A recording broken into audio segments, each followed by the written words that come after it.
Now, having to deal with traffic such as this continues to be a major challenge for most road users, many of whom are essential service providers, workers and even students.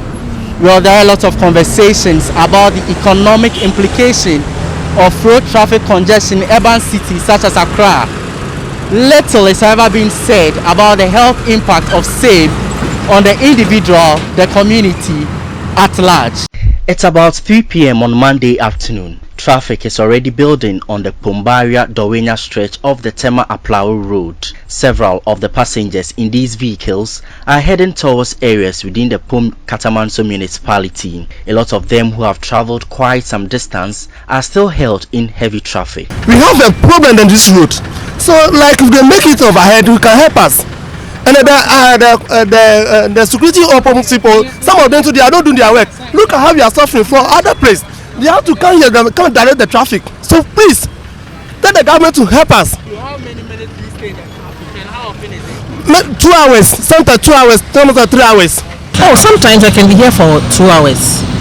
When it starts from the back, I can stay in traffic for about 2 hours. It's really bad, it's stressful. The traffic situation here is very bad, especially in the morning and then when we close. You see the arcades.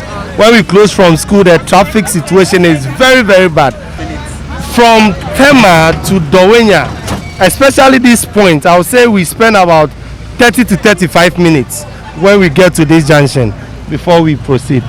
Usually, people who want to beat traffic do so out of fear of either running late or managing their fuel consumption. There is limited knowledge though about the risk exposures the situation also carries. In this report, I set out to examine the potential health impact resulting from everyday traffic jam. First is how overcrowding on road networks amidst traffic noise could potentially lead to post-traumatic stress disorders and other pedestrian dangers, thereby adversely affecting the psychosocial well-being of the individual. This traffic, as it mounts up, there's a lot of noise produced, cars honking, and potentially it affects the hearing.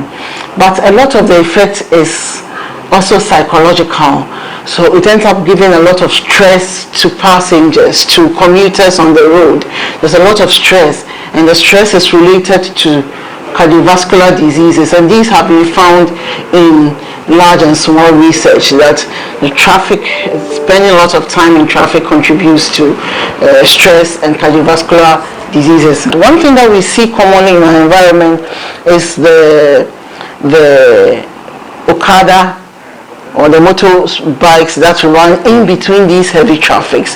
It poses a lot of danger to pedestrians who also have to use the road. This is the School of Public Health, University of Ghana. I'm here specifically at the Department of Biological, Environmental and Occupational Health Services for some more explanation on the development. The fuel, that the gasoline or the diesel, it's a chemical. It's hydrogen and carbons, right? So in an ideal vehicle, we expect that when you burn these things, hydrogen and carbon, you get water and carbon dioxide. But in an inefficient system like the cars we use today, when you burn them, you get some product of some leftover hydrocarbons and some toxic substance. And these are what happens when they are released when the car is moving. Now, in a situation where there's a congestion, cars are moving slowly, so there are emissions. So altogether, these chemicals are emitted into the environment. We know that some of the typical ones, the hydrocarbons are carcinogenic, right? They are cancer-causing agents. At some minutes after midday here at Accra Central, a commercial hub in Ghana, it's rush hour, and as brisk business goes on, there are those who find the stream of traffic unbearable.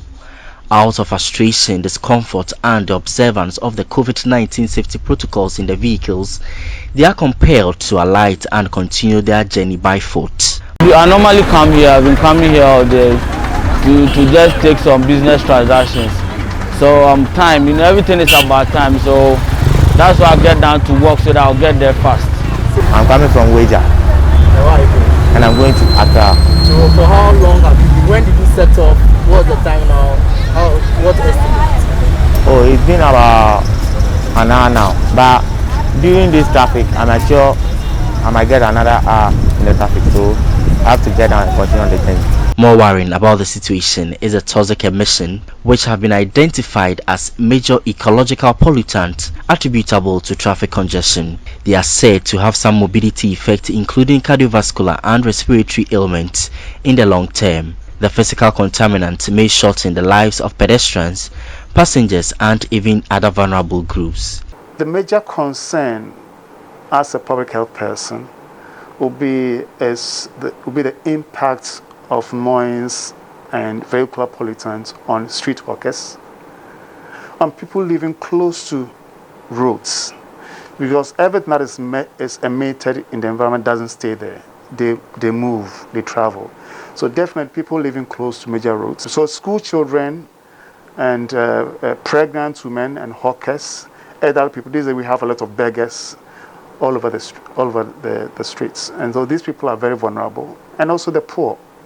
City authorities have over the years been helping the traffic situation. One of the mandated agencies is the Ghana Police Service.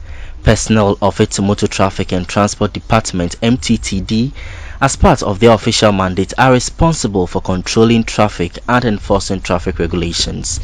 The police outlined some of the challenges that come with their work. People must move, and when people move, there's traffic.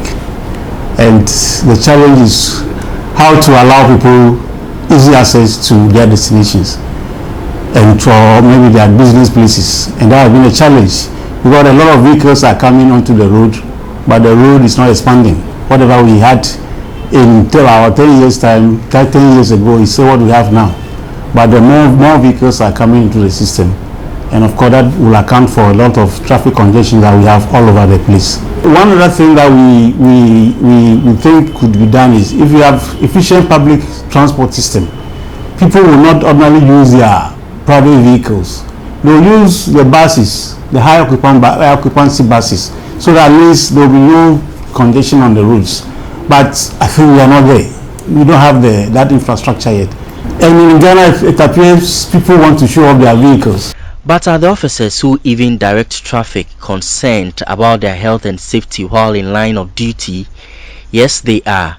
We talk of safety for all. But normally we don't think about the safety of the traffic policeman. Like you rightly said, the scorching sun, the noise is there. But one will say that is the occupational hazard that we need to contend with. This is all we have chosen to do, and we pray that the public cooperates with us. The Weja Kaswa toll booth is one of the major traffic zones in the capital. This stretch, which links Accra to the central and western regions, is mostly choked both in the mornings and evenings. On weekends in particular, there is heavy congestion here due to some people traveling to the other regions, some for funeral activities.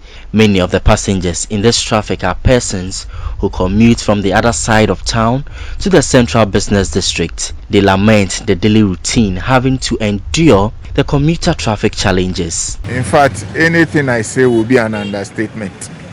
This traffic, in terms of productivity, in terms of convenience, everything about these toll booths, it's really frustrating. The exhaust, if it had an effect like, if it had a rapid effect like the way the COVID is spreading, I'm sure by now most of we the inhabitants here would have overwhelmed the hospital facilities. But how can the situation be managed properly to reduce the adverse health effects associated with the traffic volumes? We don't need to build new roads.